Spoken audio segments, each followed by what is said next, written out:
nanti teman-teman. Ya, silakan Ustaz. Hamdan wa syukranillah, salatan wa salaman daimaini ala Rasulillah Muhammad ibn Abdullah wa ala alihi wa ashabihi wa mawalah wa ba'du. Subhanaka la ilma lana illa ma 'allamtana innaka antal alimul hakim. Ikhwatu iman, para ibu bapak yang dirahmati Allah, bersyukur di pagi ini hari Selasa kita masih bisa untuk sama-sama belajar, sama-sama untuk mempelajari Al-Qur'an, tadabbur Quran dan juga ilmu bahasa Arab. Semoga Allah berikan ridho untuk kita semua, Allah berikan keberkahan untuk kita dan juga ilmu manfaat, mendatangkan banyak kemaslahatan untuk kita semua. Baik, kita akan lanjut hari ini ngaji kita. Untuk bahasanya adalah surah Ali Imran ayat yang ke 26. Ayat 26. 26. Ya, ayat yang ke-26. Ini uraiannya enak nanti. Bismillahirrahmanirrahim. Rabbi zidni ilma warzuqni fahma. Nah, sambil nunggu yang lain kita akan bahas dulu PR ya. Kita akan bahas dulu PR-nya ya, terkait dengan PR kita surah Al-Adiyat. Kita akan bahas yang pertama yaitu pembahasan 1 sampai 4. A'udzubillahi minasyaitonirrajim. Bismillahirrahmanirrahim. Wal 'adiyati dhabhan. Wal 'adiyati dhabhan. Ya, sebentar Bapak Ibu. Assalamualaikum. Waalaikumsalam.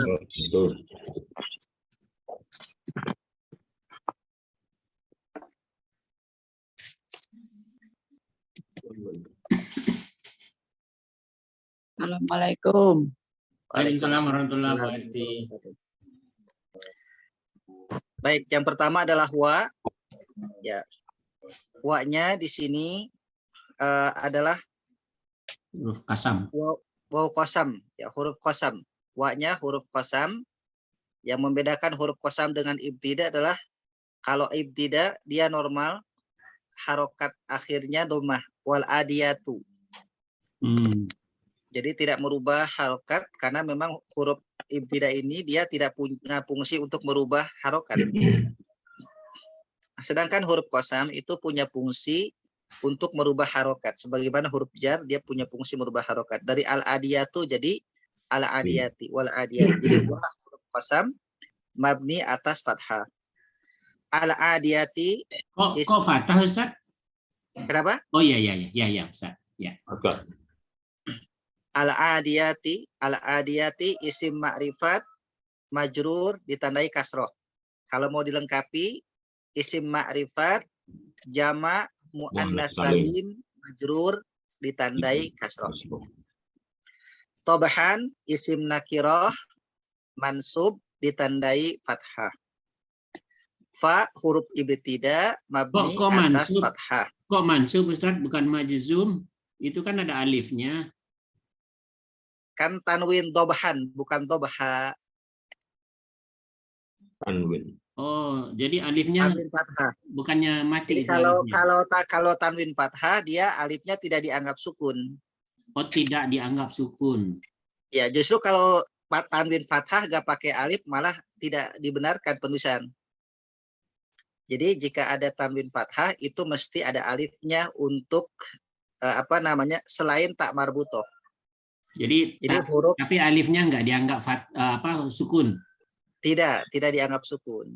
Oh. Jadi untuk semua huruf hijaiyah selain tak marbutoh itu kalau ada tanwin fathah mesti dia ada alifnya. Jadi dhabhan isim. Kalau mazum kan untuk fi'il kan Ustaz ya. Kalau isim nggak ada mazum. Ya, mazum untuk fi'il, untuk isim itu tidak ada mazum. Cuma ada mabni, paling mabni ala sukun. Jadi istilahnya kalaupun ada seperti domir, isim domir itu mabni atas sukun. Jadi bukan majzum istilahnya. Baik, dhabhan isim nakirah mansub ditandai fathah. Fa huruf ibtida fal muriyati qadhan. Fa atop Ustaz. Atop. Bukan atop Ustaz. Maktub ke al-adiyati sama kasrah. Baik, fa secara secara hurufnya adalah ibtida, secara maknanya atof. Baik, kita ambil maknanya. Fa adalah huruf atof, ya Bapak Ibu. Fa huruf atof mabni atas fathah. Jadi ini adalah fa yang pengecualian karena tidak semua fa itu atof. Jadi makanya saya waktu itu belum sampaikan, rincikan fa itu membedakan antara ibtida dengan atof karena jarang di dalam ayat ini yang menggunakan seperti ini, fa-nya adalah fa atof. Rata-rata fa-nya adalah ibtida.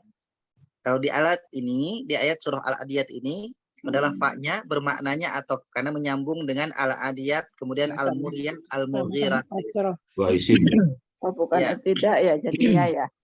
Ya, fa huruf atof mabni atas fathah, Al-Muriyati isim ma'rifat majrur atau isim ma'rifat mau dilengkapi dengan isim Jamak. ma'rifat jamak muannats Muannats salim majrur ditandai kasrah. salim. Qadhan isim nakirah mansub ditandai fathah.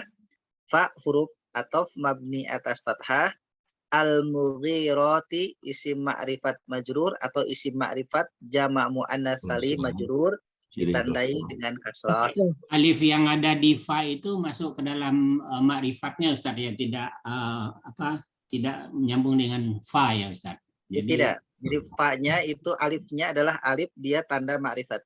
Oh. Ya, karena kalau misalkan fa-nya dipisah dengan alif, secara penulisan itu salah karena fa bisa digabung dengan alif. Kecuali dengan tadi wa kenapa tidak digabung dengan alif? Karena wa tidak bisa nyambung dengan alif. Makanya wal adiyati ayat pertama wa dengan alifnya dipisah. Ada 7 huruf yang memang 7 huruf ini satu sama lain tidak bisa bersambung. 7 huruf itu yang pertama adalah alif, yang kedua adalah zal, kedua adalah za, ketiga za, keempat ro, kelima adalah zai, keenam adalah waw, dan ketujuh adalah hamzah. Jadi 7 ini satu sama lain tidak bisa nyambung. Baik, subhan adalah isim nakirah, subhan isim nakirah mansub ditandai fathah. Nah, subhan ini ada orang kita kenal namanya Subhan, itu dipastikan kalau misalkan Waalaikumsalam. Orang tuanya memberi nama dengan tahu bahasa Arab, Subhan itu artinya waktu subuh. Berarti dia lahir di waktu subuh. Namanya Fajar, namanya Subhan itu di waktu subuh lahirnya. Dorob juga ya Ustaz? Kenapa? Dorob.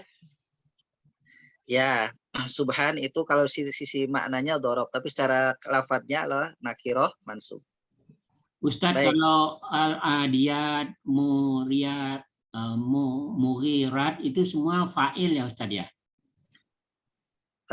Ini secara hakikatnya iya sebagai fa'il.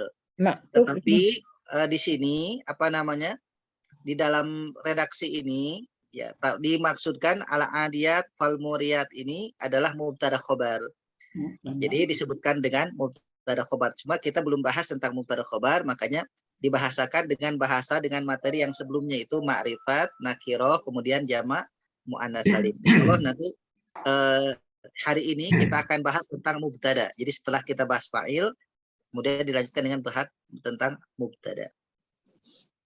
Ayat keempatnya fa'asanna bihi naq'a. Nah, ini harus hati-hati nih fa'asanna. Nah, fa-nya adalah huruf ataf mabni atas fathah. Asarna ini fiil madhi maklum mabni atas Fathah. ya, mabni atas fathah. Ya. Bukan sukun Mabni kan? atas sukun, maaf. Sukun, Mabni atas sukun, sukun. ya. Huruf ketiga asaro. Oh iya. Asaro, huruf ketiga. Asarna itu fiil madhi maklum mabni atas sukun.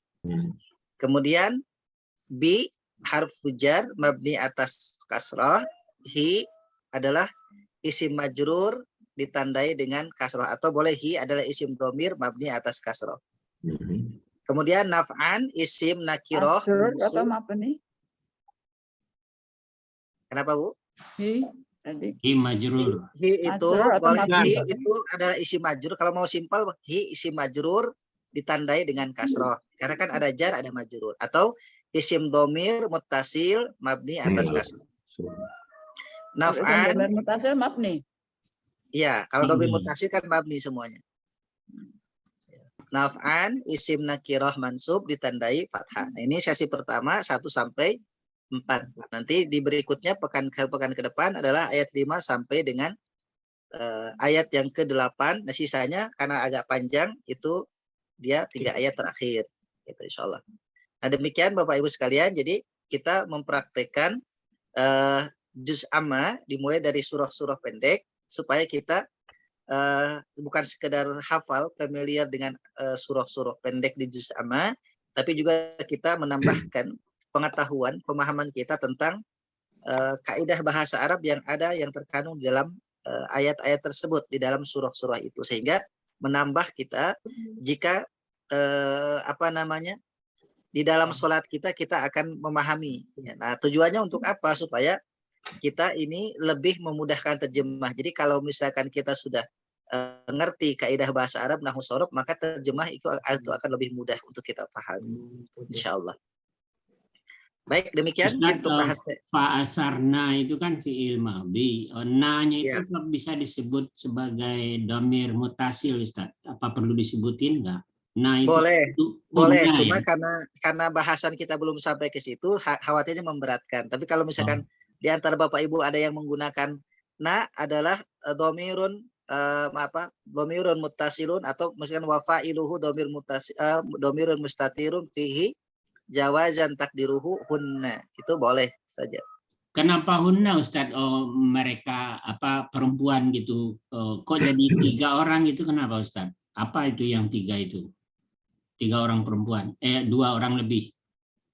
Oke, jadi kalau dalam bahasa Arab itu tidak dia otomatis langsung jama'. Jadi kalau bahasa Indonesia, bahasa Inggris itu dia mufrad jama'. Misalkan satu meja, atau misalkan satu meja disebut dengan table. Tapi kalau sudah 2 atau lebih pakai s kan, akhiran s. Nah, dalam bahasa Arab itu gak lengkap. Dia menyebutkan 2 dulu. Jadi jama' itu baru dihitung 3. Ya, mufrad, musanna, jama'. Mufrad 1, musanna 2, baru jama' itu 3 dan seterusnya. Nah, bahasa Arab itu menggunakan istilah jama' 3 minimal, ya, karena dalam kaidah bahasa Arab itu ya keumumannya digunakan tentang hitungan itu, jadi tidak lengkap dia. Jadi kaidahnya kalau kita bahasakan, kebiasaan orang Arab itu menggunakan 1, 2 baru kemudian jama'. Nah, beda dengan bahasa-bahasa yang lain. Tapi itu sholat katanya Ustaz, 2 orang bisa disebut dengan jamaah, bukan musanna. Ya, itu beda lagi, itu hukum fikih namanya. Nah, kalau hukum fikih itu 2 orang sholat itu sudah jamaah. Bukan istilah itu sholat musannaah gitu. 2 tidak, tapi jamaah. Itu namanya istilah hukum fikih. Hukum fikih itu 2 orang disebut dengan jamaah. Jamaah itu dari kata jama', artinya bersama. Bersama. Ya. Nah, kalau misalkan di dalam hukum ilmu nahwu itu jama' itu dibatas dengan angka minimal 3. Ya. Makanya kalau misalkan kita gunakan istilah misalkan waladun seorang anak, waladani 2 orang anak, aulad anak-anak, berarti 3 atau lebih. Jadi kalau misalkan kita melihat ada 3 anak atau lebih, maka aulad. Kalau 2 jangan bilang aulad tapi waladan. Kalau 1 walad. Nah, jadi itu dalam bahasa Arab begitu. Nah, itu untuk tema ini nanti ada dalam tamyiz. Itu dibahas di buku kuning ini. Di buku kuning itu nanti ada istilah tamyiz. Nah, tamyiz itu kita akan bahas tentang hitungan versi bahasa Arab. Jadi tamyiz itu nanti di Mansubatul Asma, ya halaman-halaman belakang lebih dari ya mungkin halaman 100 sekian ya. Itu nanti ada tamyiz. Tamyiz itu adalah bahasan tentang hitungan versi bahasa Arab. Nah, ini bisa disebut fa'il juga ya? Ya, nah ini simbol fa'il. Jadi nah ini adalah simbol fa'il. Jadi untuk mempermudah, jadi ada di dalam bahasa Arab itu kode-kode. Contoh, akhiranta, oh berarti fa'ilnya anta. Akhiranti, fa'ilnya anti. Akhiranna, pendek berarti hunna. Akhirantu berarti saya, nah ana. Akhiranna, panjang, nahnu. Itu ada kode-kodenya begitu, walaupun tidak semuanya. Nah, tapi di sini disebutkan bahwa ada dalam setiap fiil itu otomatis dalam bahasa Arab, dalam setiap fiil itu ada fa'ilnya otomatis. Ya, jadi melekat tuh. Jadi tasrif fiil madhi yang 14. fiil mudhari yang 14, fiil amr yang 6, itu semuanya otomatis ada fa'ilnya tapi domir mustatir. Contoh huwa fa'ala, huma fa'ala, hum fa'alu, itu otomatis ada fa'ilnya dalam bentuk domir mustatir. Fungsinya untuk apa? Sekiranya nanti tidak ada fa'ilnya dhahir, maka otomatis fa'il di dalam sudah ada, sudah muncul. Tapi kalau misalkan ada fa'ilnya dhahir, yang di dalam jangan muncul begitu. Itu jadi ada otomatisnya begitu. Dalam bahasa Arab itu ada bahasa fa'ilnya, subjeknya otomatis. Ada bahasanya apa ya? Subjek bawaan. Ya, kalau mungkin membahasakan itu subjek bawaan. Jadi setiap kata kerja dalam bahasa Arab itu ada subjek bawaan otomatis. Ada subjek bawaan otomatis. Jadi bahasa Arab itu satu-satunya bahasa di dunia yang dalam semua kata kerja pasti ada subjeknya. Otomatis. Disebut dengan subjek bawaan. Itu bahasa saya, mungkin entah bahasa yang lain apa. Bahasa itu subjek bawaan. Disebut dengan dhamir mustatir. Fungsinya apa subjek bawaan? Ketika dhamirnya tidak zahir, maka otomatis sudah dipahami oleh orang Arab bahwa subjeknya yang berlaku adalah subjek bawaan itu, dhamir mustatir itu.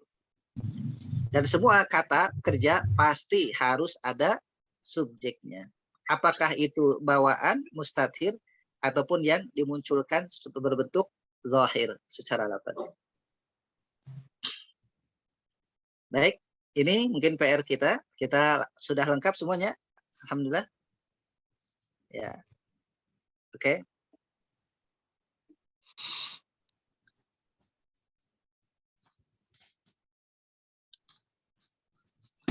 Ada yang belum hadir? Pak Budi belum hadir? Pulang kampung, Pak. Oh ya, baik. Jadi bersembilan ya hari ini yang hadir. Baik. Kita lanjut ke materi ya terkait dengan bahasan kita yaitu Surah Ali Imran ayat yang ke-26 ya. Kita baca terlebih dahulu. A'udzu billahi minasyaitonir rajim. Bismillahirrahmanirrahim.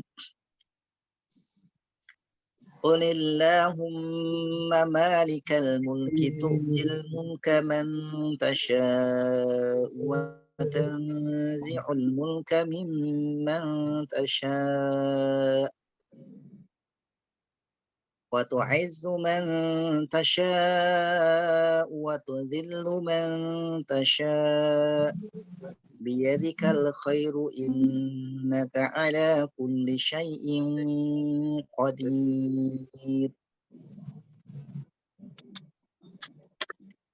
Kita terjemahkan fi'il terlebih dahulu. Pertama qul, kedua tu'ti, ketiga tasya'u, keempat tanzi'u, yang kelima diulang tasya'u, yang keenam tu'izzu, yang kedelapan diulang tasya'u, yang kesembilan tudhillu, yang ke-10 diulang tasya'u. Ada 10 ya dengan yang diulang. Baik, kita terjemahkan. Qul, katakan olehmu Muhammad. Qul. Ya, ini aslinya adalah mabni sukun, tapi karena kaidah wasal maka sukun berubah jadi kasrah. Jadi qulillah. Qulillahu. Jadi kasrah dia. Jadi dikasrohkan. Karena dia kaidahnya wasal. Ya, kaidahnya wasal. Kalau tidak diwasalkan maka dibolehkan untuk tetap disukunkan. Qul fi'il amr, qul fi'il amr ya. Mabni atas sukun, terjemahnya qul adalah katakan olehmu Muhammad. Khitabnya saat itu kepada Nabi Muhammad, tentu untuk kita semua. Qul fi'il amr mabni atas sukun, terjemahnya katakan olehmu Muhammad. Tu'ti fi'il mudhari mu'tal akhir. Karena ada ya yang tidak bertitik di situ. Tu'ti fi'il mudhari mu'tal akhir. Karena ada huruf ilatnya. Apakah alif, waw, atau ya. Di sini ya. Terjemahnya tu'ti artinya dia memberikan. Dia Allah memberikan. Tu'ti dia Allah memberikan. Kemudian tasya'u fi'il mudhari sahihul akhir. Karena hamzah ini bukan termasuk huruf ilat. Tasya'u fi'il mudhari sahihul akhir. Terjemahnya adalah tasya'u ya. kehendaki. Tasya'u dia kehendaki.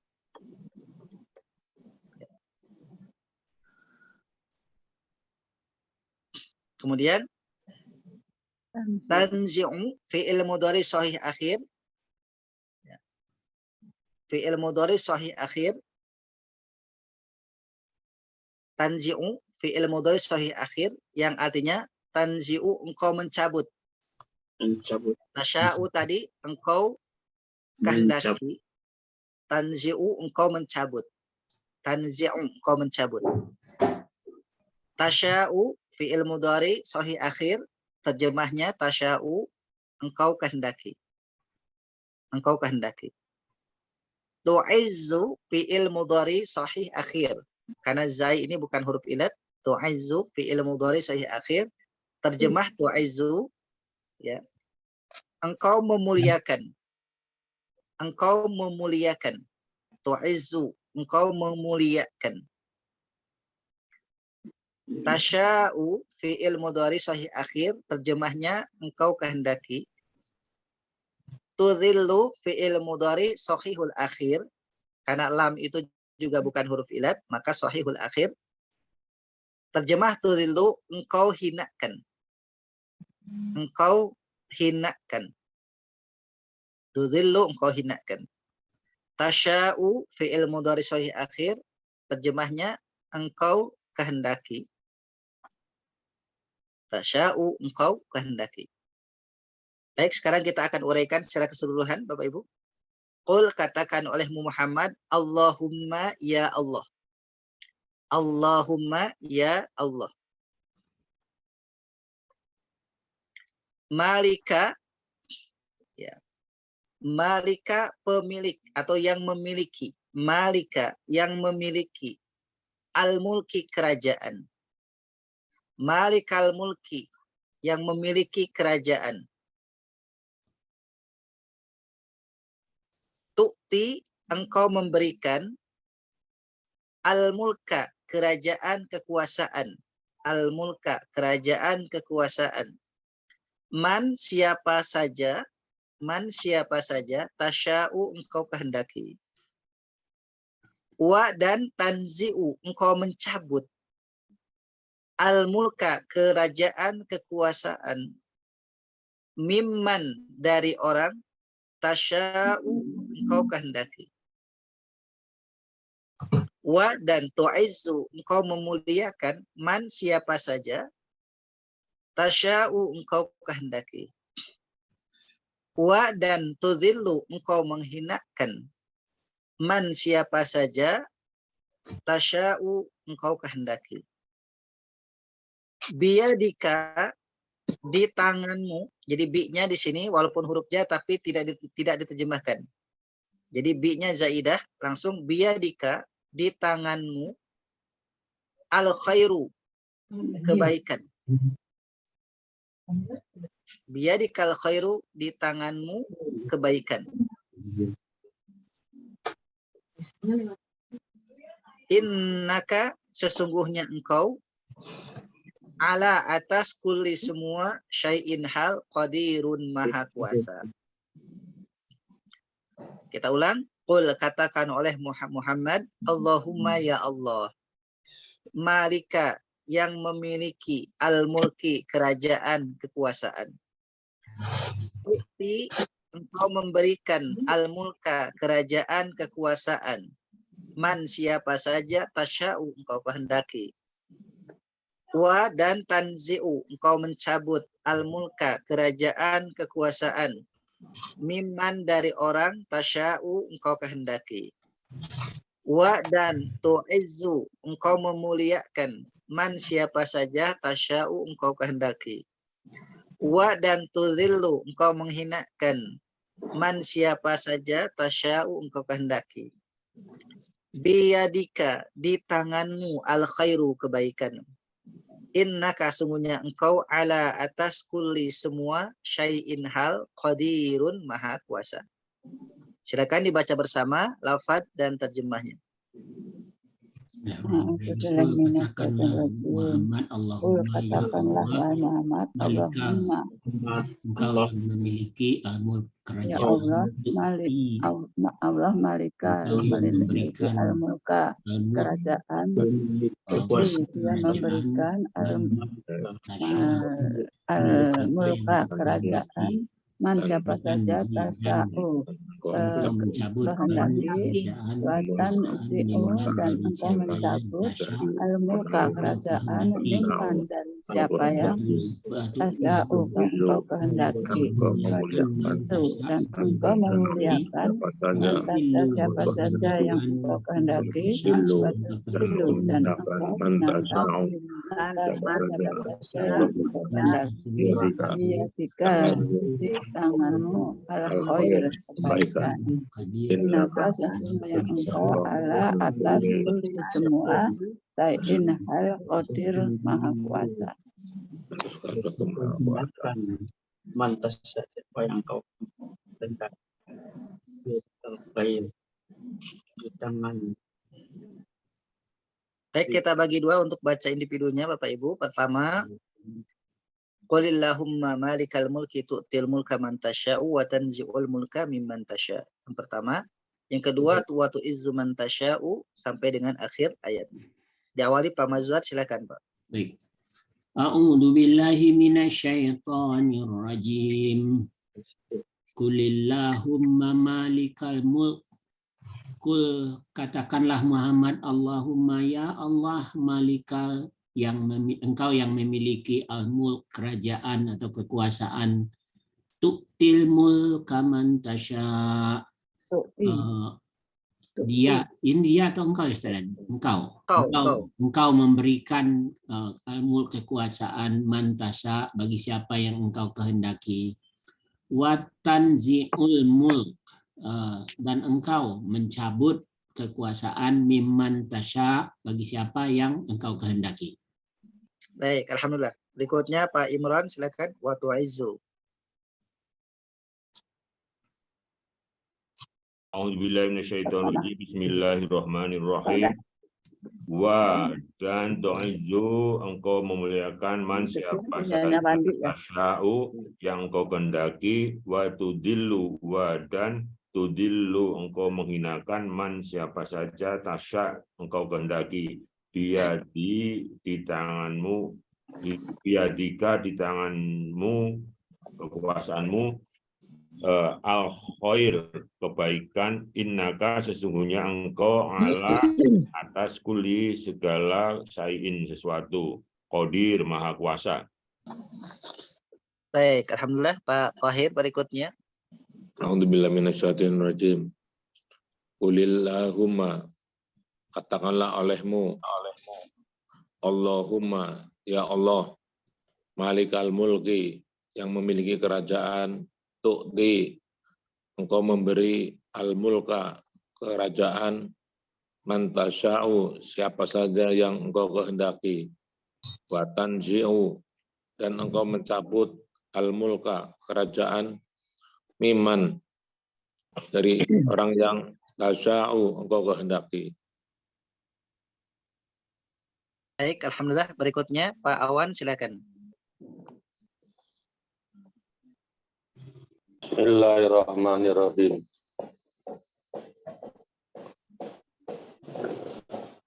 Wa tu'izzu. Mulai wa tu'izzu ya Pak Ustaz ya? Ya, betul. Ya. Wa tu'izzu. Dan engkau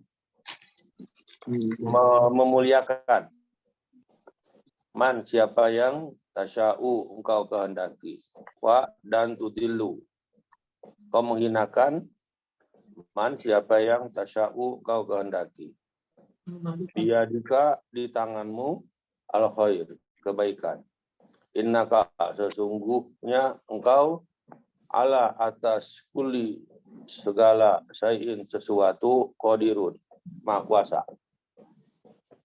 Baik, alhamdulillah. Berikutnya silakan Pak Afrial. A'udzubillahi minasyaitonirrajim. Bismillahirrahmanirrahim. Qulillahumma, katakanlah ya Muhammad, ya Allah, Malikal Mulki, pemilik kerajaan, tu'til mulka, engkau yang memberikan kekuasaan, mantasa pada siapa yang engkau kehendaki, wa tanzilul mulka, dan mencabut kekuasaan, mimman tasa, dari orang-orang yang engkau kehendaki. Baik, alhamdulillah. Berikutnya Pak Tabrani, dilanjut. Wa tu'izzu. Diaktifkan Pak Tabrani.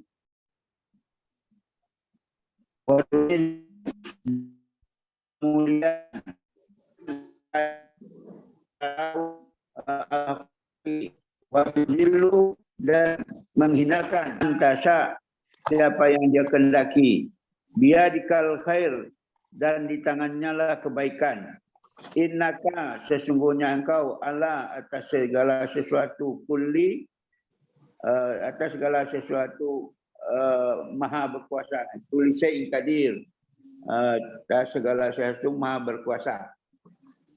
Baik, alhamdulillah. Berikutnya Bu Harti, silakan. Di unmute dulu Bu Arti.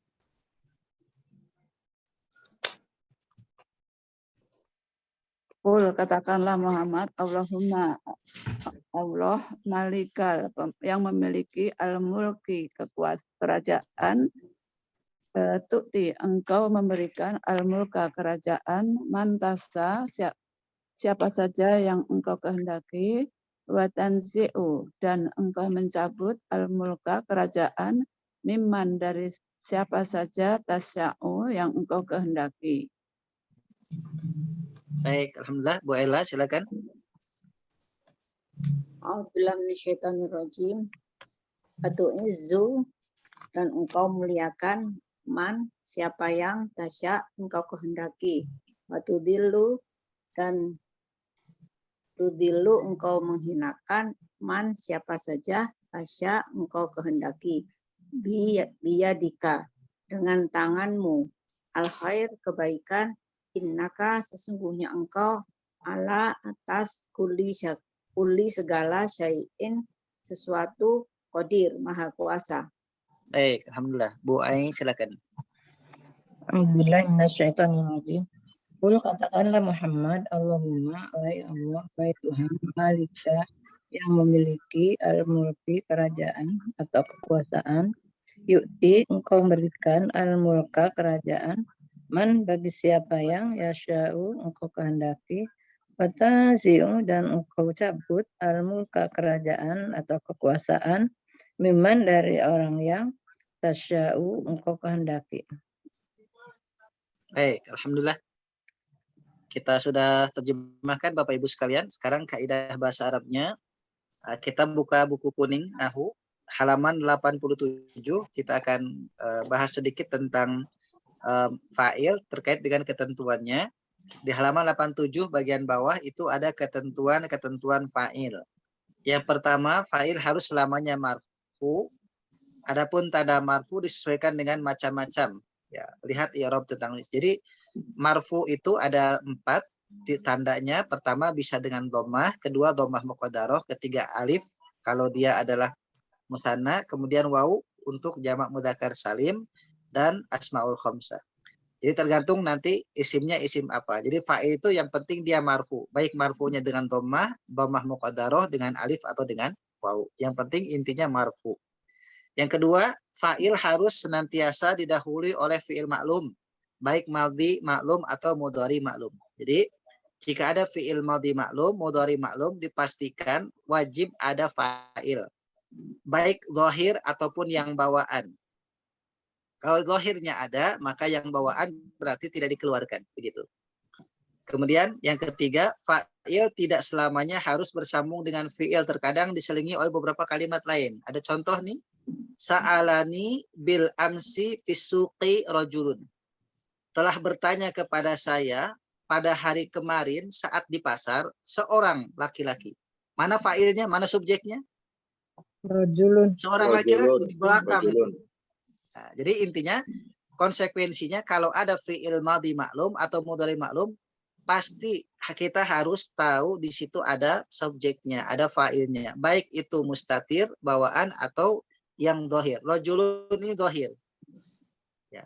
Artinya yang bertanya adalah seorang laki-laki. Nah, kadang-kadang fa'ilnya itu jauh berpisah dari fi'ilnya. Terutama yang dimaksud di sini adalah fa'il yang bentuk dohir. Kalau yang bentuk domir mustatir otomatis melekat di situ. Jadi untuk fa'il yang zahir, makanya prioritas kita adalah jika ada fi'il madhi maklum atau fi'il mudhari maklum, maka cari dulu apakah ada fi'il yang zahir. Kalau sampai kita lihat tidak ada isim marfu yang menandakan itu fa'il yang zahir, oh berarti fa'ilnya itu bawaan mustatir. Jadi jangan tetapkan mustatir dulu, mustatir itu alternatif terakhir. Alternatif pertama adalah cari fa'il zahirnya. Kalau tidak ada, baru dikembalikan kepada bawaan mustatir. Kemudian berikutnya yang poin 4-nya halaman 88. Jika susah mencari fa'il atau subjek, maka gunakan pertanyaan apa atau siapa. Contoh tadi panjang banget nih. Bertanya kepada saya. Pertanyaan siapa yang bertanya? Dicari, pasti akan ketemu jawabannya. Atau digunakan kata apa. Jadi menggunakan kata siapa atau apa itu rumusan untuk mencari subjek atau fa'il. Yang kelima, jika fa'ilnya mu'annas, artinya fa'ilnya itu subjeknya itu mu'annas, seorang perempuan, kategori perempuan, maka fi'ilnya harus diberi tanda mu'annas.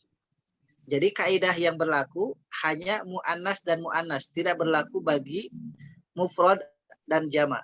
Misalkan di sini ada contoh A, jika fi'il madhi dengan ta mati menandakan mu'annas, contoh zahabat Maryamu. Kenapa zahabat? Karena Maryamu itu mu'annas perempuan. Roqadat Fatimatu. Kenapa roqadat bukan roqoda? Karena Fatimah itu mu'annas, maka harus ada taknya tak tanis. Disebutnya dengan tak tanis. Tak menunjukkan dia mu'annas.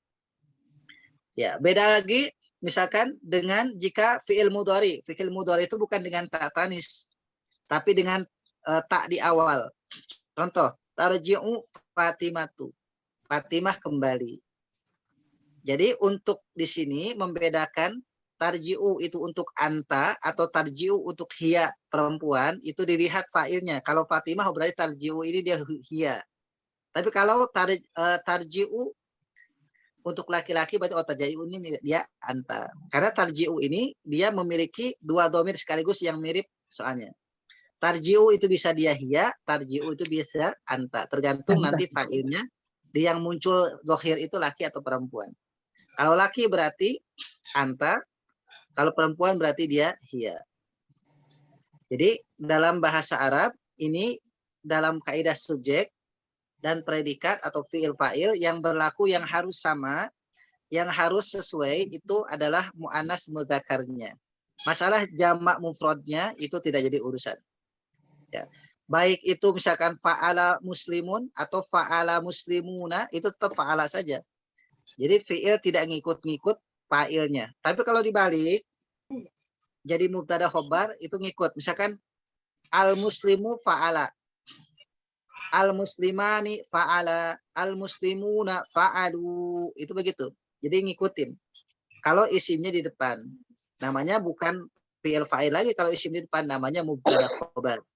Kalau fi'il fa'il itu fi'ilnya dulu yang di depan. Nah, kemudian poin 6, jika fa'ilnya musanna atau jama' maka fi'il tetap dalam keadaan mufrad seperti yang saya sampaikan tadi. Contoh, zahabal muslimu, zahabal muslimani, zahabal muslimuna, tetap walaupun fa'ilnya itu mufrad musanna jama', fi'il dalam keadaan mufrad saja. Ya, dalam keadaan mufrad saja. Yang ketujuh, yang terakhir, fa'il boleh ditempatkan setelah maf'ul bih. Artinya terkadang maf'ul bihnya lebih dulu atau objeknya lebih dulu baru subjeknya.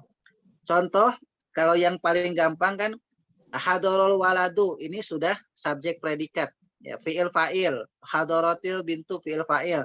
Nah, kita lihat yang keempat, urutan keempat dari atas. Pertama, sa'alan nabiyya rajulun. Jadi dilihat isim marfu'nya. Nah, kalau begini, sa'alan nabiyya rajulun, efek keterjemahnya, seorang laki-laki telah bertanya pada Nabi. Jadi siapa yang bertanya? Seorang laki-laki. Siapa yang ditanya? Nabi. Tapi jika dibalik, an-nabinya dijadikan marfu, an-nabiyu, rojulannya dijadikan mansub. Contoh, sa'alan nabiyu rojulan. Maka Nabi telah bertanya pada laki-laki. Jadi dalam bahasa Arab itu gampang, sesimpel itu. Untuk merubah dia dari subjek menjadi objek, tinggal rubah harokat aja. Masalah urutan itu nggak jadi persoalan. Jadi begitu. Jadi untuk bahasa Arab itu untuk merubah status dalam kalimat dari subjek menjadi objek, dari fa'il menjadi maf'ul bih atau kebalikannya maf'ul bih jadi fa'il, tinggal rubah harokat aja. Atau lumbah tandanya tadi dengan alif dengan waw. Yang paling gampang rubah harokat. Sa'alan nabiyya, nabinya jadi maf'ul bih. Rojulun jadi fa'il. Tapi kalau dirubah sa'alan nabiyyu, nabinya jadi fa'il. Rojulan, rojulannya jadi maf'ul bih. Gitu. Atau misalkan yang agak panjang dikit sebelah kirinya. Wa idzibtala Ibrahima rabbuhu. Mana fa'ilnya? Rabbuhu. Karena marfunya di rabbu. Kenapa bukan Ibrahim? Karena Ibrahima ini dia mansub. Syarat fa'il harus marfu, bukan mansub. Maka bagaimana terjemahnya? Wa idzibtala, dan ingat ketika telah menguji Ibrahima kepada Ibrahim, rabbuhu, Tuhannya. Atau kalau dalam terjemah yang baik itu menerjemahkannya begini. Wa idzibtala Ibrahima rabbuhu, dan ingatlah ketika Robnya telah menguji Ibrahim. Atau dalam bahasa terjemahnya, jika maf'ul bihnya didahulukan, maka ada kata di. Contoh misalkan, wa idzibtala Ibrahima rabbuhu, dan ingatlah ketika Ibrahim diuji Tuhannya. Jadi jika maf'ul bihnya didahulukan, fa'ilnya belakang, maka biasa digunakan dengan di. Dan ingatlah ketika Ibrahim diuji Tuhannya. Itu yang paling baik terjemahnya begitu.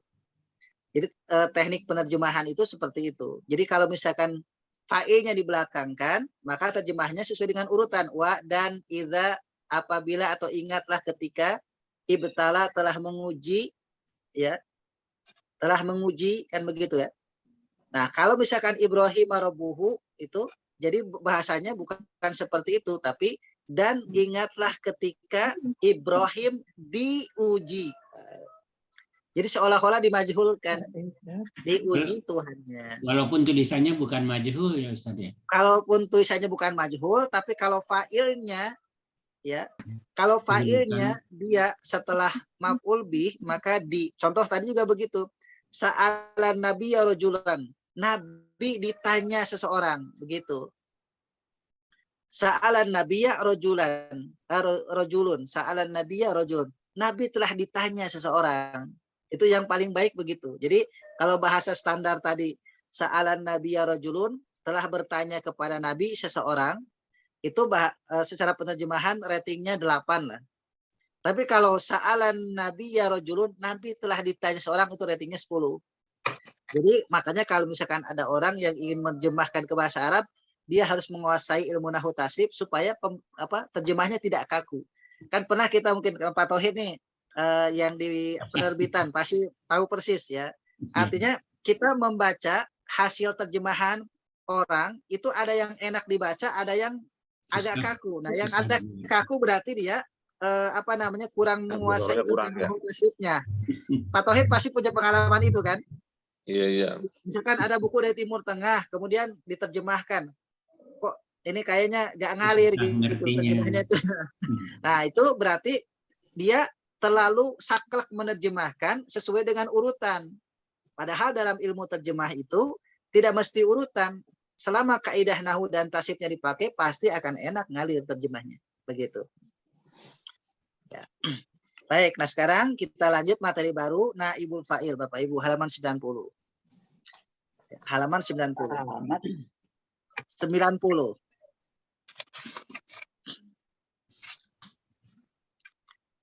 Naibul fa'il itu pengganti fa'il. Pengganti dari posisi bukan dari fungsi ya, dari posisi.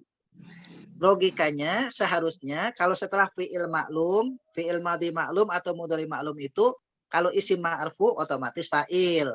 Tapi ini karena fi'ilnya fi'il majhul maka posisinya bukan fa'il lagi tapi naibul fa'il.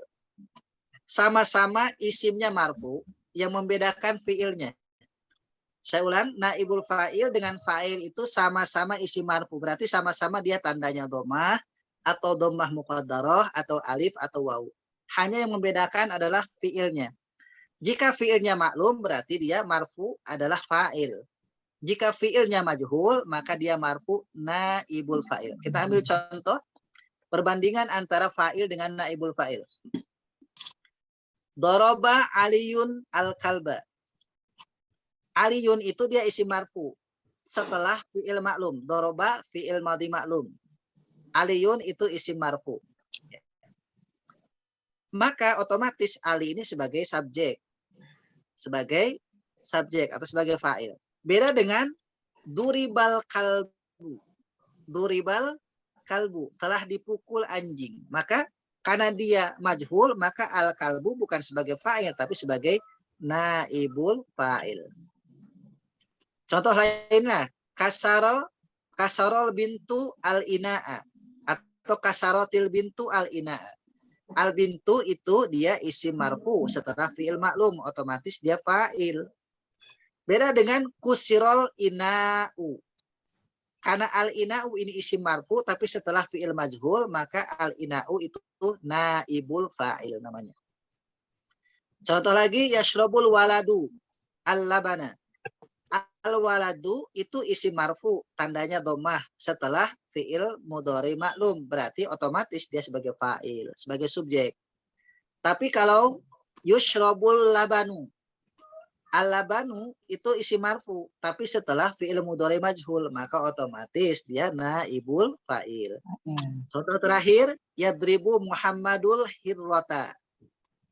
Ya, maka Muhammad ini dia isim marfu maka fa'il karena setelah fi'il maklum. Sedangkan tudrabul hirrata, hirratu itu dia al-hirratu menjadi naibul fa'il. Kenapa? Karena setelah fi'il majhul. Itu yang pertama. Yang kedua, naibul fa'il ini aslinya adalah maf'ul bih dulunya. Naibul fa'il itu dulunya adalah maf'ul bih dulunya. Nah, kemudian ketika dibuang fa'ilnya, ketika dibuang fa'ilnya, maka otomatis posisi maf'ul bih maju naik pangkat jadi naibul fa'il dia secara posisinya. Kan kalau urutan doroba kalimat pertama, aliyun kalimat kedua, al-kalba kalimat ketiga. Berarti kan maf'ul bih urutan ketiga, umumnya begitu. Nah, kalau dia dimajhulkan, duribal kalbu menjadi al-kalbu itu urutannya kedua. Karena dia kedua menjadi naibul fa'il. Begitu. Jadi catatan pertama, naibul fa'il adalah isim marfu didahulu fi'il majhul. Baik madhi maupun mudhari. Yang kedua, naibul fa'il hakikatnya dulunya adalah maf'ulun bih. Cuma karena fa'ilnya dihilangkan karena majhul otomatis dia naik ke posisi kedua menjadi naibul fa'il. Naib artinya pengganti, fa'il artinya subjek. Pengganti subjek secara urutan, bukan secara fungsi. Ustadz, kalau duribal kalbu aliyun, alinya itu gimana Ustadz? Nggak pakai ali lagi? Sudah ada. Kalau dia majhul otomatis nggak butuh fa'il. Jadi kalau sudah dimajhulkan nggak butuh fa'il. Jadi hilang aliyun. Ya, hilang.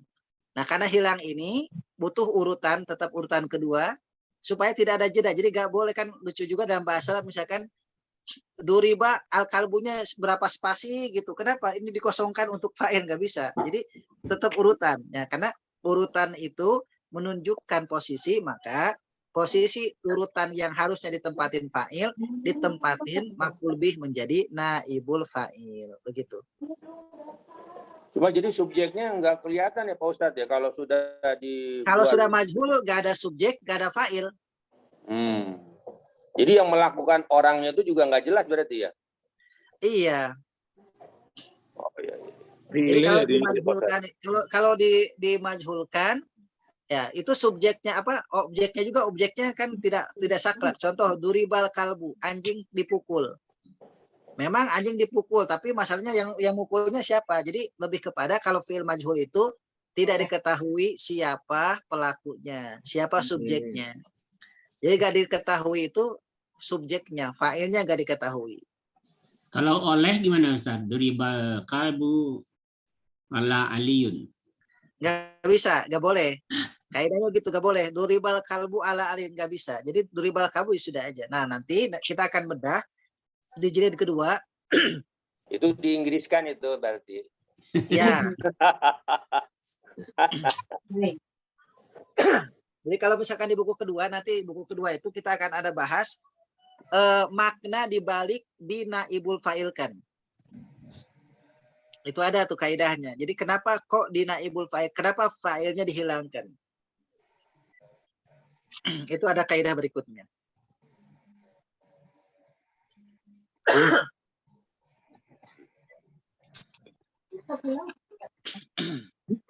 Kita pulang sekian. Sampai di sini ada pertanyaan Bapak Ibu sebelum kita lanjut ke praktek. Ini kalau yang ada fa'ilnya berarti ini ya apa? Maklum terus jadi majhul ya, jadi berubah dari majhul ya. Betul. Jadi kalau ada fa'il otomatis fi'ilnya maklum. Kalau nggak ada fa'il otomatis dia majhul.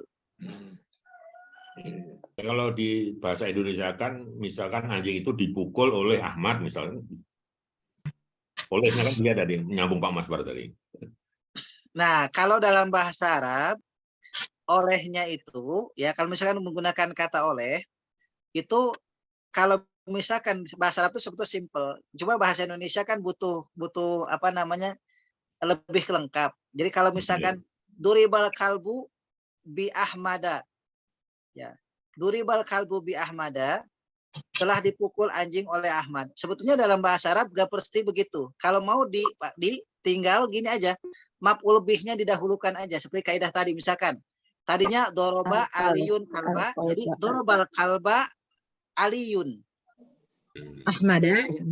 Ya, jadi tidak merubah posisi aja. Jadi kalau misalkan dorobal kalba aliyun berarti anjing dipukul Ali. Kalau mau begitu. Bisa, jadi ya? tidak usah. Kalau yang sudah majhul gak usah ditambahkan lagi kalimat untuk mengganti fa'il, gak usah. Cuma kalau misalkan gini. Kasarul bintul ina'a. Seorang anak perempuan telah memecahkan bejana. Tapi kalau misalkan kasarul ina al bintu. Artinya bejana dipecahkan anak perempuan. Begitu. Jadi untuk menggunakan di tapi tetap ada subjeknya, ya. Jadi mungkin yang dimaksud Pak Imran ada subjeknya tapi jadinya di, yaitu subjeknya diakhirkan, objeknya didahulukan. Objeknya dulu ya. Jadi kalau mau pakai di, objek dahulukan, subjek dibelakangkan, itu otomatis terjemahnya di. Tapi kalau yang sudah majhul, boleh ditambahkan misalkan duribal kalbu bi Muhammadin, nggak usah. Dalam bahasa Arab itu pemborosan kalimat dalam bahasa Arab. Baik, demikian Bapak Ibu. Ya, kita lanjutkan nanti tema berikutnya baru tentang mubtada di halaman 95. Insya Allah kita akan bahas mubtada. Ya, insya Allah. Baik, kita akan uraikan sekarang dibagi. Hari ini yang hadir 9, kita coba bagi 9. Kalau tidak cukup nambah ke ayat berikutnya supaya tidak ada recycle-nya, supaya tidak ada pengulangan. Jadi setiap pembaca Bapak Ibu punya tantangannya tersendiri. Setiap dari kalimat-kalimat yang dibaca. Pertama adalah Qulillahumma malikal mulki. Itu yang pertama. Yang kedua, tu'til mulka man tasya'u. Yang ketiga, wa tanzi'ul mulka mimman tasya'. Yang keempat, wa tu'izzu man tasya'u. Yang kelima, wa tudillu man tasya'u. Yang keenam, biyadikal khairu. Yang ketujuh, innaka ala kulli syai'in qadir. Yang kedelapan, tulijul laila fin nahari. Yang kesembilan, wa tulijun nahara fil lail. Sampai di situ. Jadi kita satu individu dengan tantangan tersendiri di setiap pembahasannya. Silakan Pak Mazwar, qulillahumma malikal mulki. Baik, auzubillahi minasyaitonirrajim. Kul fi'il amar mabniun ala sukuni. Allahu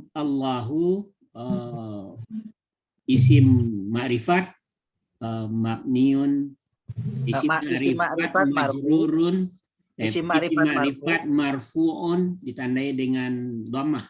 Oke. Kumma isim dhamir muntasil.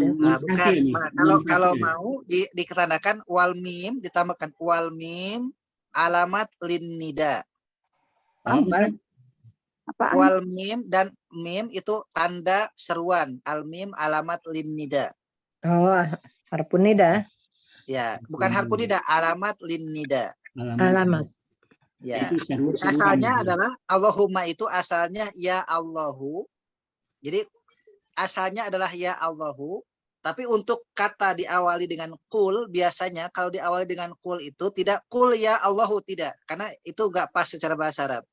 Jadi biasanya kalau ya Allahu di depannya ada kul dirubah menjadi Allahumma. Maka tadi Allahu isim ma'rifat marfu cirinya dhammah, wal mim alamat lin nida, dan mim itu alamat untuk seruan. Tadinya adalah ya Allahu, karena ada kul tidak boleh dalam bahasa Arab kul ya Allahu, nggak boleh. Tapi kul Allahumma itu kaidahnya. Jadi kalau ada seruan untuk Allah ya Allah tapi diawali dengan kul, maka tidak boleh ya Allahu tapi kul Allahumma, itu kaidahnya. Maka mim alamat lin nida, begitu aja. Wal mimu alamatu lin nida, gitu. Jadi dia bukan huruf mim itu Ustaz ya? Bukan. Ya memang huruf tapi bahasanya alamat, alamatul lin nida. Alamat lin nida. Alamat lin nida. Tulisnya Alamat aja Bu, alamat. Ain, lam, alif, panjang, alamatun. Alif, nida. Alamatun nida, gitu aja, disambungkan. Alamatun nida. Atau Ini bahasa mim, Latin dulu. Kan? ini mimnya kan 2, Ustaz, ada tasdidnya. Gimana ini? Kenapa Bu? Mimnya kan jadi 2. Iya, mimnya 2, tapi tetap dianggap mim itu alamatul nida. Karena asalnya ya Allah, kalau kita ya Allah kok jadi mim, kenapa ya jadi mim, kan gitu kan kita berpikirnya. Tapi orang Arab umumnya begitu, jadi ngikutin kaidah orang Arab aja. Jadi wal mim alamatun nida, begitu aja. Baik, Pak Majwar silakan. Wal mim. Baik, wal mim alamatun nida. Oke. Malika isim ya betul, isim nakirah. Ya. Isim nakirah mansubun ditandai dengan fathah. Oke, al-mulki. Al-mulki isim ma'rifat majrurun ditandai dengan kasrah. Malikal mulki jumlah. Malikal mulki jumlah idafah. Baik, alhamdulillah. Pak Imron berikutnya tu'til mulka man tasya'u. A'udzubillahi minasyaitonirrajim. Tu'ti fi'il mudhari' al akhir marfu ciri dhammah atau sukun ini? Sukun. Dhammah muqaddarah. Dhammah muqaddarah. Oke. Al mulka isim ma'rifat mansub ciri fathah. Oke. Man isim syarat ya, syarat. Ya, isim syarat. Mabni ala sukun. Oke, tasya'u. Tasya'u fi'il mudhari' shahih akhir marfu ciri dhammah. Baik, alhamdulillah. Pak Tahir, wa tanzi'ul mulka mimman tasya'. A'udzubillahi minasyaitonir rajim. Wa huruf ataf mabni ala fathi tanzi'u fi'il mudhari shahih akhir marfu ditandai dengan dhammah. Oke. Al mulka isim ma'rifat mansub ditandai dengan fathah. Min huruf jar mabni ala sukun Man isim syarat mabni ala sukun. Tasa'u fi'il mudhari sahih akhir. Marfu. Marfu ditandai dengan domah. Baik, alhamdulillah. Pak Awan, berikutnya watu izu mantasya'u. Bismillahirrahmanirrahim. Wa huruf atop mabniun ala fathah. Tu'izu fi'il mudhari sahih akhir. Marfu dirinya domah. Man isim syarat mabniun ala sukun. Tasya'u isim fi'il mudhari sahih akhir. Marfu cirinya domah. Baik, alhamdulillah. Berikutnya silakan Pak Afrial wa tuzillu man tasya'u. Bismillahirrahmanirrahim. Wa tuzillu wa urf atof mabni atas fathah. Tuzillu fi'il mudhari sahih akhir marfu cirinya domah. Man huruf isyarah mabni atas sukun. Tasa'u fi'il mudhari sahih akhir marfu cirinya domah. Baik, alhamdulillah. Pak Tabrani, berikutnya biyadikal khairu.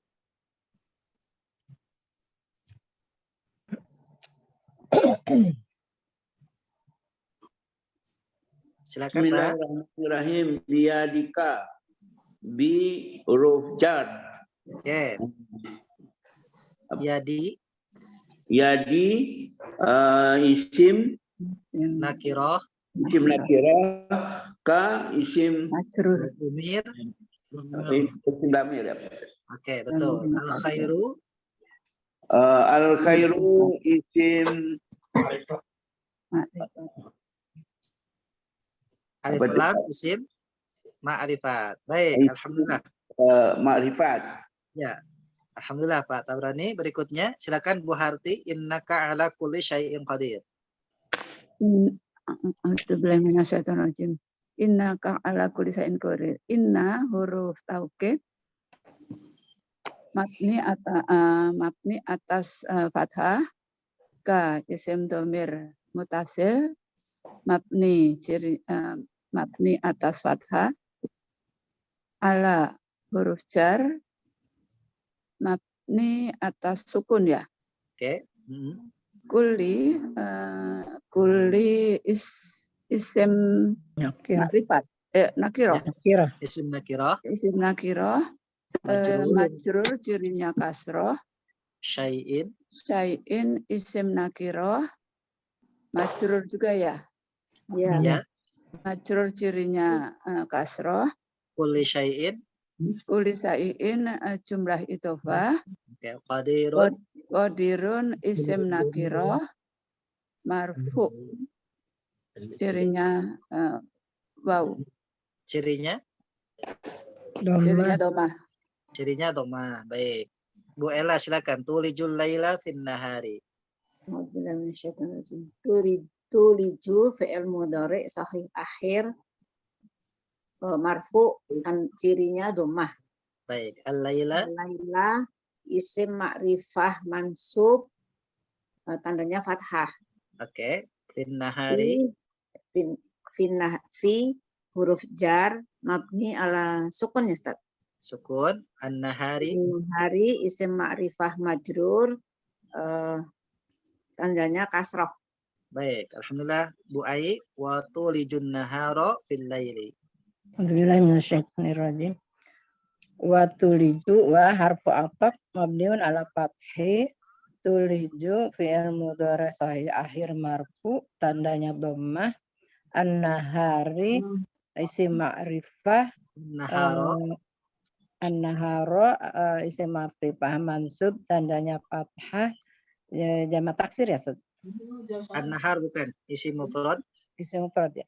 Fi harfu jarin mabni ala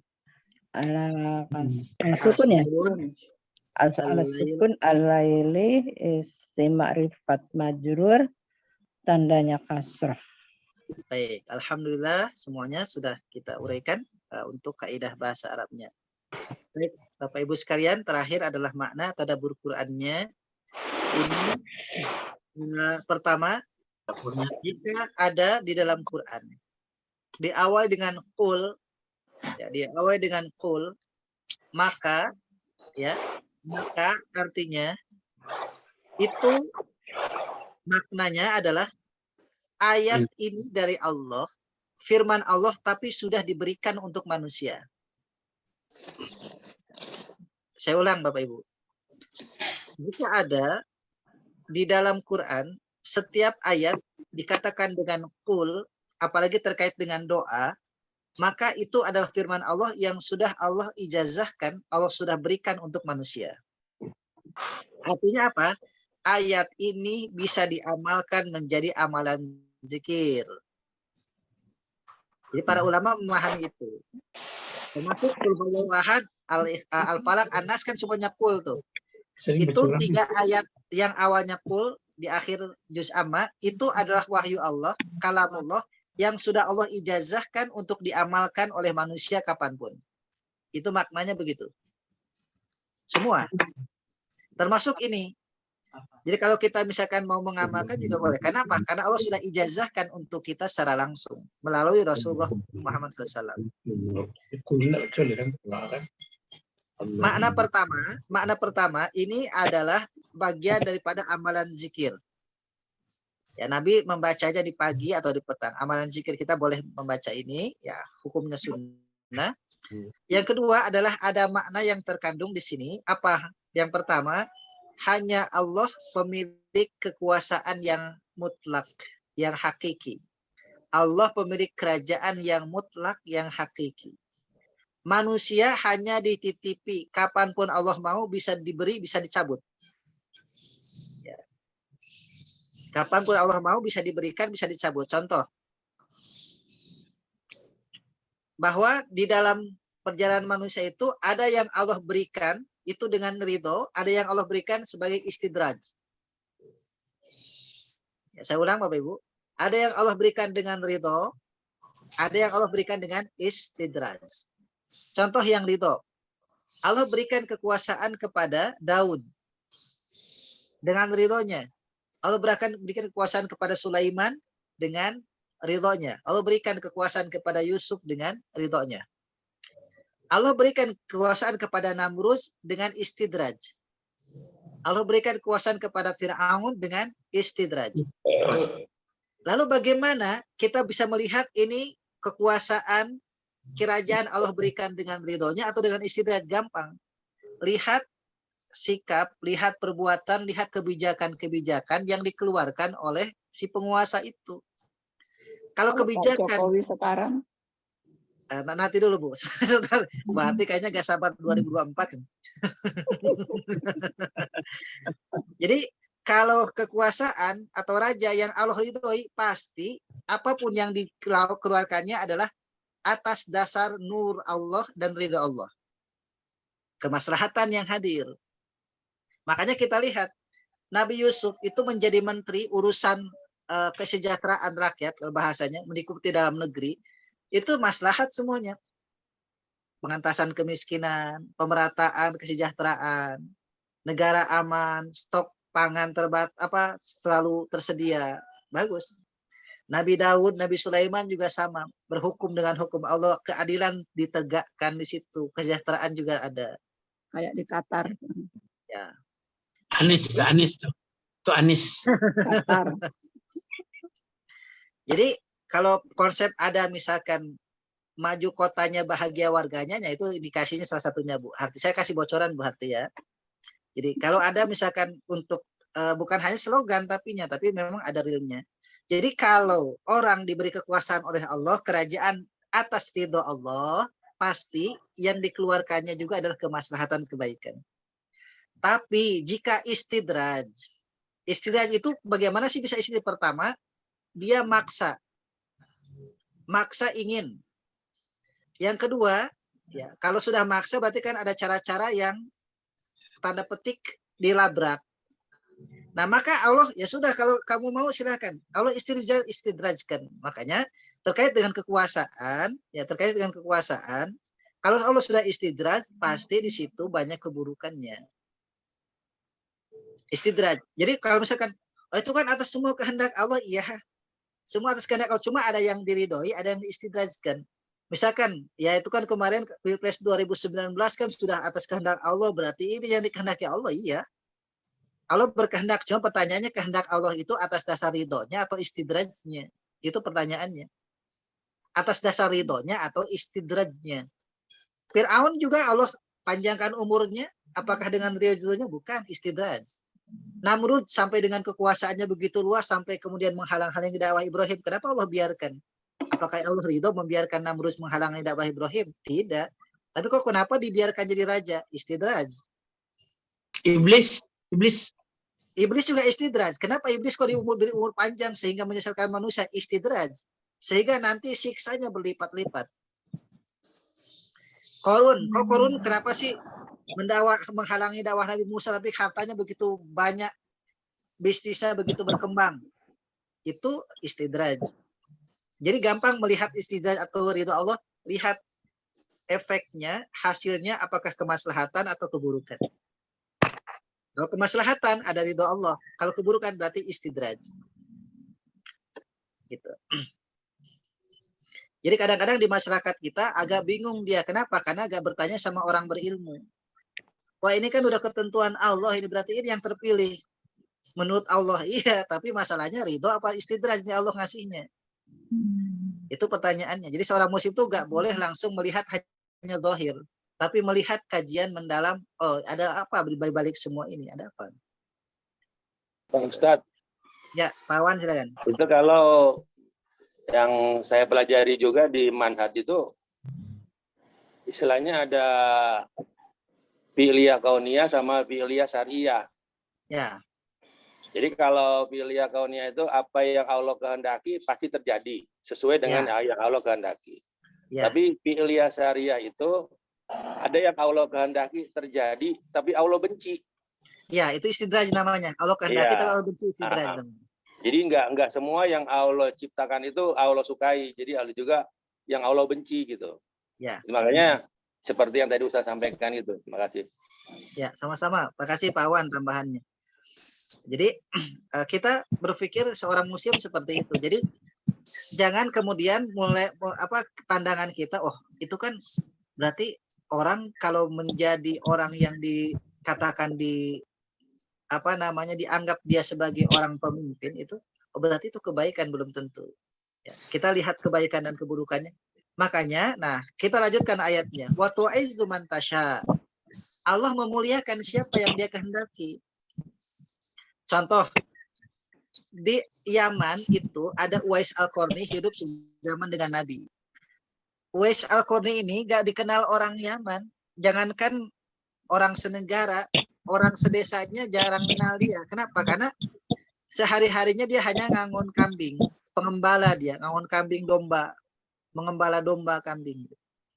Jadi dia, Uwais Al-Qarni ini punya kebiasaan mengembala dan bukan kambing miliknya, bukan domba miliknya. Tapi dia diupah, dia menjual jasa mengembala. Nah, dulu orang-orang Arab itu yang dikenal itu adalah saudagar. Atau misalkan dia bangsawan, atau dia punya kedudukan di masyarakat sebagai tokoh.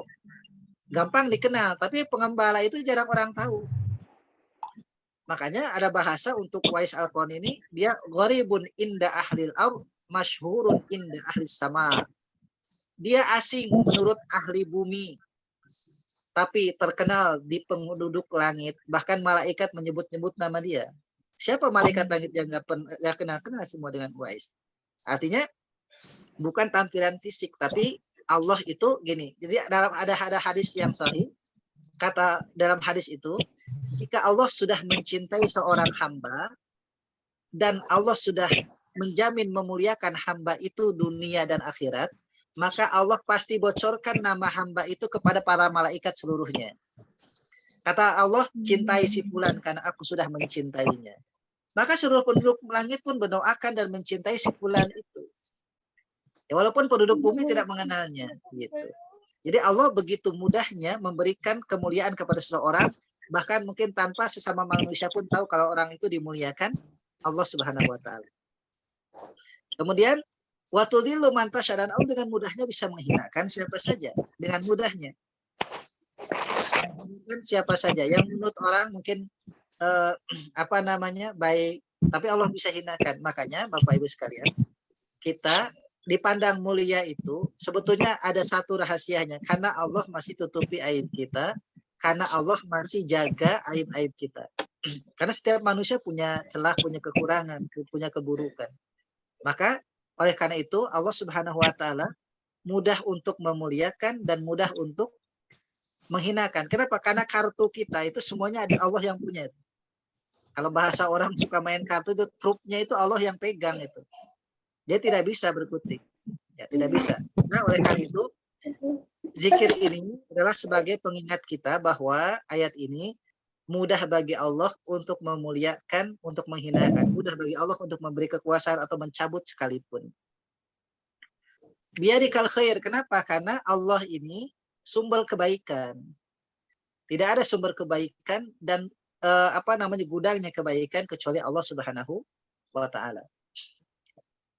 Maka ini adalah tauhid kita, biadikal khair. Maka segala sesuatu pun memang hanya kepada Allah memintanya. Ya. Kemudian yang terakhir, innaka ala kulli syai'in qadir. Karena hakikatnya diteguhkan dalam iman kita, Allah kuasa atas semua hal. Tidak ada yang tidak mungkin bagi Allah. Innama amruhu idza arada syai'an ayyaqula lahu kun fayakun. Itu intinya.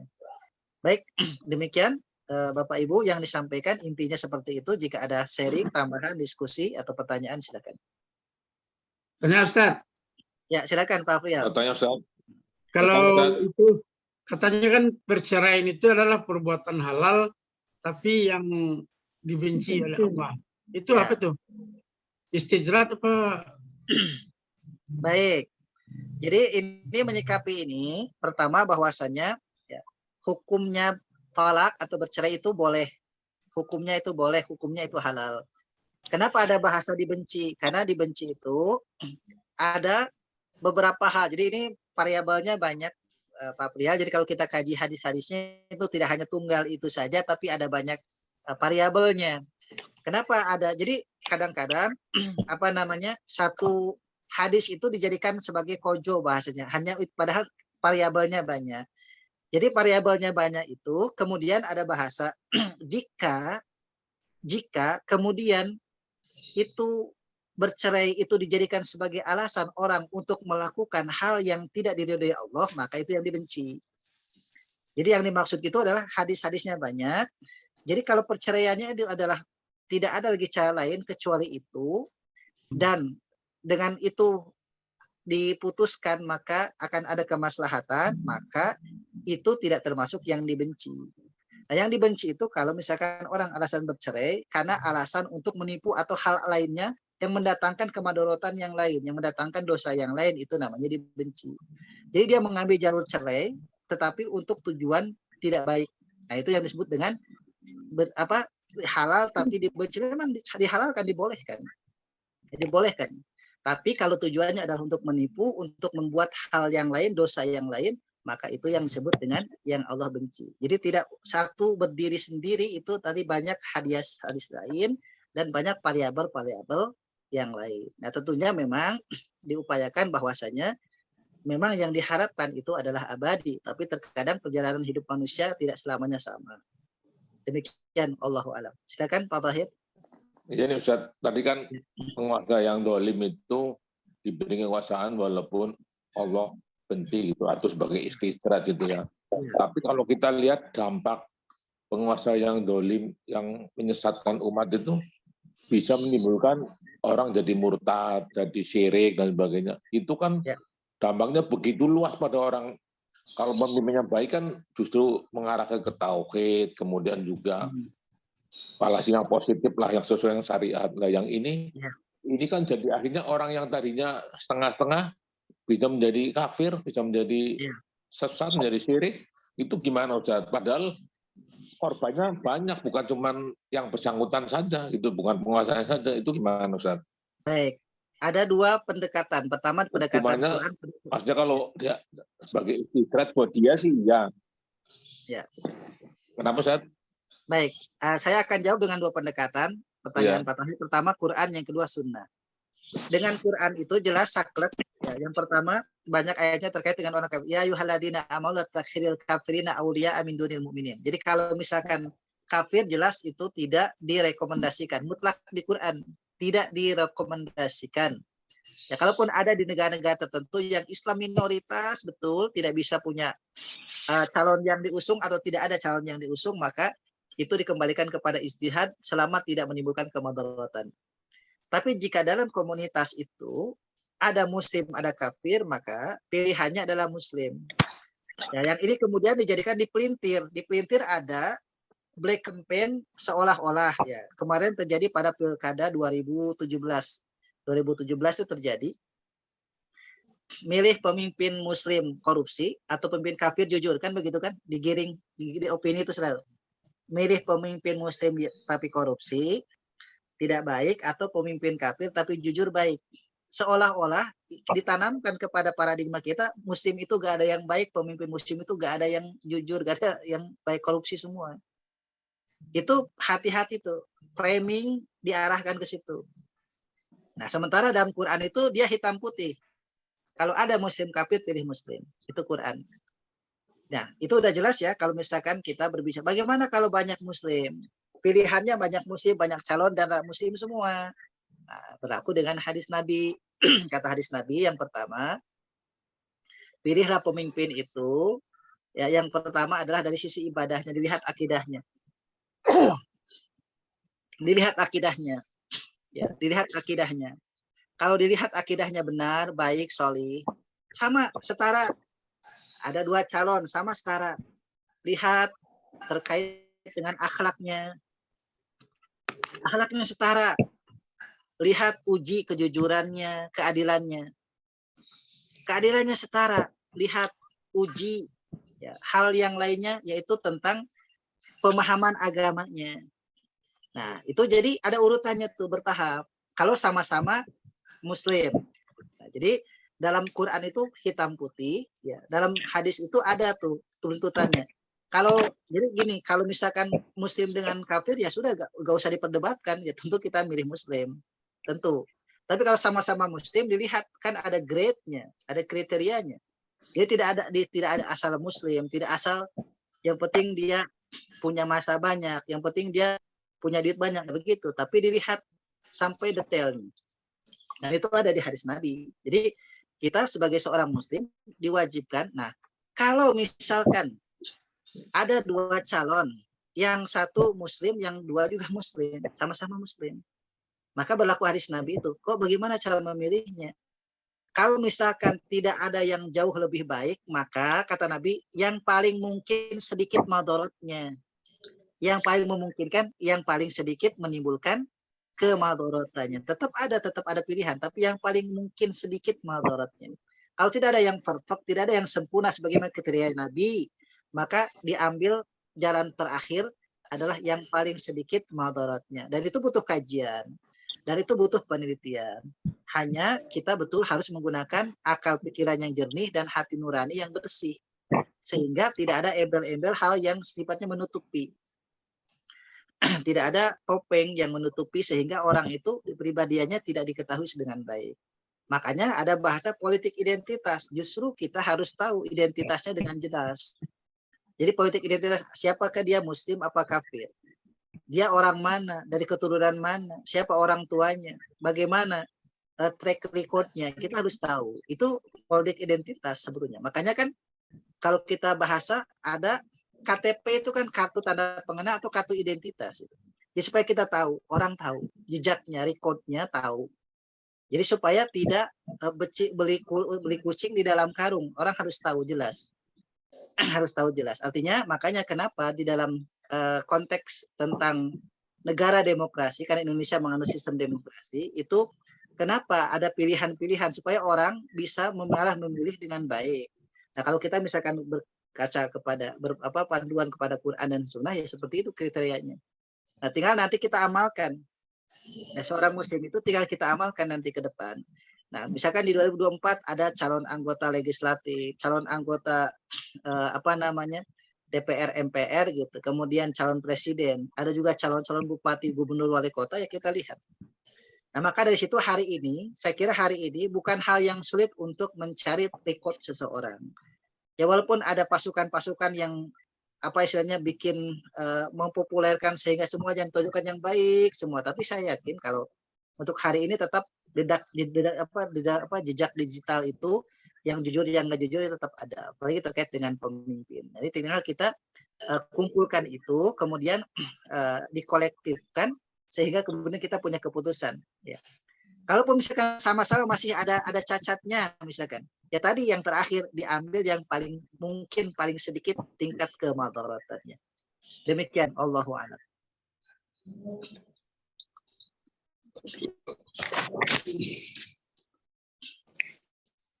Pak Ustadz, itu yang sharing Pak Thohir tadi, Pak Ustadz. Ya. Kalau yang disampaikan itu memang kalau sudah sebelum menjadi pemimpin itu pilihannya seperti itu. Tapi kalau sudah menjadi pemimpin, ya mau nggak mau, kita memang mesti taat. Kenapa harus taat? Karena memang pemimpin itu yang penting Islam. Mau Islamnya itu Islam beneran, apa Islam fasik, itu tetap kita harus taat sama pemimpin. Nah, tapi kalau yang fasik itu kan biasanya memang dia ya melakukan hal-hal yang negatif, mungkin menyiksa rakyatnya.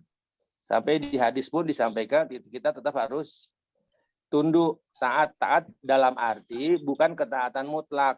Kalau ketaatan mutlak itu hanya pada Allah dan Rasulullah. Ya. Kalau ketaatan pada pemerintah itu sifatnya hanya keterikatan saja.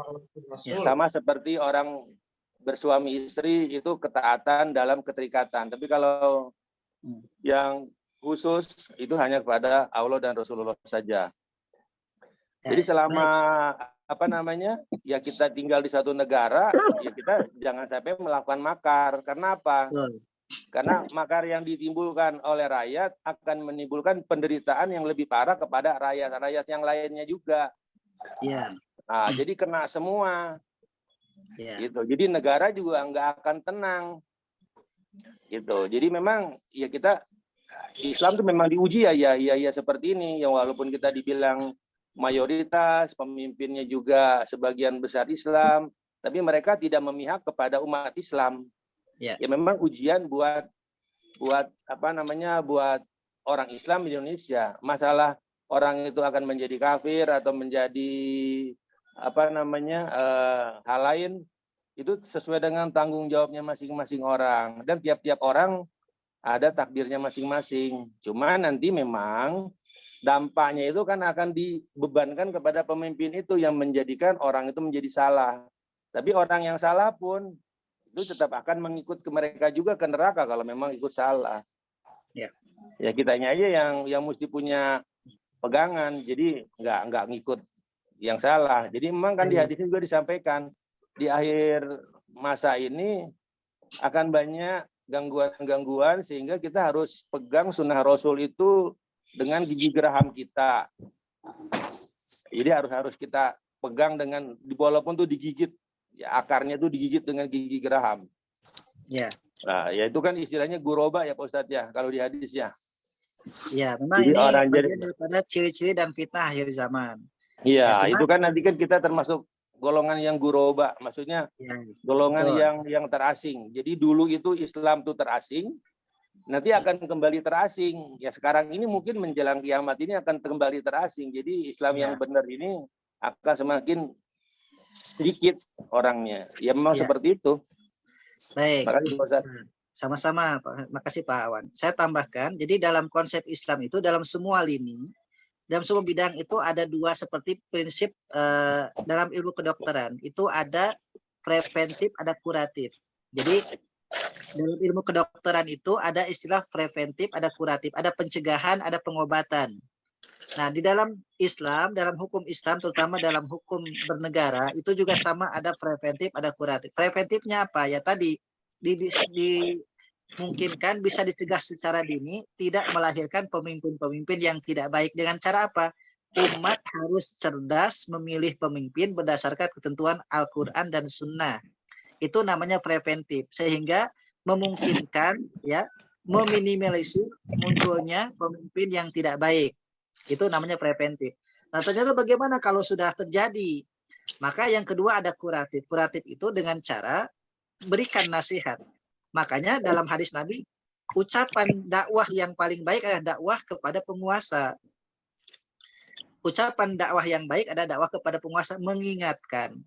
Nah, kalau sudah didakwahi, dikasih saran, tawasau bil haq, tawasau bis sabr, tidak menerima, maka itu urusan dikembalikan kepada si pemimpin tersebut. Nanti Pak Wan sudah menyampaikan tanggung jawab dunia akhiratnya. Yang penting ada yang mengingatkan. Jadi kita bersyukur kalau ada ulama-ulama di Indonesia atau dia dimanapun, di situ ada pemimpin yang perlu diluluskan, kemudian dia lantang menyampaikan kritiknya, menyampaikan nasihatnya secara terbuka maupun secara tulisan atau penulisan. Maka bersyukur. Kenapa? Karena adalah kaulnya ulama dan sepakati ulama. As-sakitu al-haqqi syaitanu ahras. Orang yang diam untuk tidak membela kebenaran dan membiarkan kebatilan, kedoliman itu marak, maka itu adalah setan bisu. Jadi jika ada orang ngerti ilmu tentang hak dan batil, tapi dia diam, itu syaitanu ahras, seperti setan bisu. Maka kita bersyukur kalau ada mengingatkan, itu tawasul haq, tawasul sabr.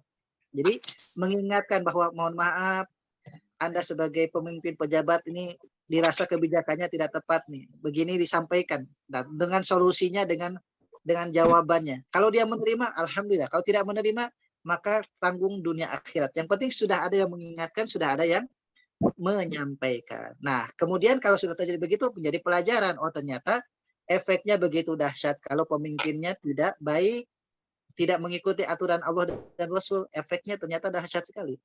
Menjadi pelajaran untuk kedepannya. Tapi tetap diprioritaskan nanti ke depan juga adalah preventif, pencegahan. Kenapa? Karena buktinya kalau sudah berkuasa itu terlalu kokoh tangannya secara urusan dunia. Jadi banyak perangkat yang digunakan. Tapi kalau dari awal dicegah, mudah-mudahan bisa menimbulkan kemaslahatan. Atau mudah-mudahan pemimpin ke depan adalah pemimpin yang dia mau menerima kritik dan saran, tidak kemudian terdiam, tidak menerima kritik dan saran. Sebagaimana ketika Umar bin Khattab dibaiat sebagai khalifah, dia mengatakan, siapa yang berani meluruskanku ketika salah? Maka semua terdiam, karena masih begitu wibawanya Umar di hadapan para sahabat, karena keberaniannya itu luar biasa. Siapa yang berani meluruskan saya jika salah? Maka ada seorang anak muda mengacungkan pedangnya, wahai Amirul Mukminin, jika engkau salah, pedangku ini yang akan meluruskanmu. Maka Umar, alhamdulillah, masih ada yang mau mengingatkanku, masih ada yang mau mengoreksiku jika aku salah. Itu seperti itu. Jadi ciri mental pemimpin yang baik adalah dia terbuka, menerima kritik, menerima kalau dia salah, dia kurang tepat, maka dia menerima dan memperbaikinya. Jadi tidak sungkan minta maaf, tidak sungkan untuk merubah kebijakannya jika itu salah. Nah, itu yang ciri-ciri daripada pemimpin yang baik. Mungkin demikian, Bapak Ibu sekalian. Sebelum diakhiri masih ada, mungkin sebelum kita akhiri pertemuan ngaji ini. Cukup, Ustaz. Cukup, Ustaz. Kita lanjut insya Allah di hari Selasa yang akan datang, Bapak Ibu sekalian. Semoga Allah senantiasa berikan kesehatan, sehat walafiat, lahir batin, panjang umur dalam taat dan penuh keberkahan. Terima kasih sudah meluangkan waktu sama-sama untuk kita belajar. Semoga senantiasa Allah berikan ridho dan keberkahan untuk kita semua. Demikian, walhamdulillahirabbil alamin. Kafatul majid, subhanaka bihamdika, asyhadu an la ilaha illa anta, astaghfiruka wa atubu ilaik. Wassalamualaikum warahmatullahi wabarakatuh.